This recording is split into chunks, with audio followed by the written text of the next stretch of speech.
తాడేపల్లిలోని బ్రహ్మానందపురంలో శుక్రవారం deputy CM Pawan Kalyan forest శాఖ కార్యాలయాన్ని ప్రారంభించనున్నారు. వివరాలు వీక్షిద్దాం.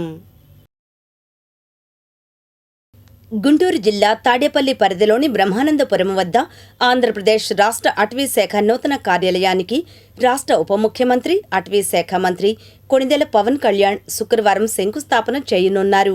ఈ పర్యటనలో భాగంగా కార్యాలయ భూమి పూజ అనంతరం పర్యావరణ పరిరక్షణకు పిలుపునిస్తూ ప్రాంగణంలో మొక్కలు నాటనున్నారు. డిప్యూటీ సీఎం పర్యటనను పురస్కరించుకుని అటవీ శాఖ ఉన్నతాధికారులు శంకుస్థాపన ప్రాంగణం వద్ద ఏర్పాట్లను ఇప్పటికే పూర్తి చేశారు. పవన్ కళ్యాణ్ రాకను పురస్కరించుకుని తాడేపల్లి పరిసర ప్రాంతాలలో ఎలాంటి అవాంఛనీయ సంఘటనలు జరగకుండా పోలీసులు భారీ బందోబస్తును ఏర్పాటు చేశారు.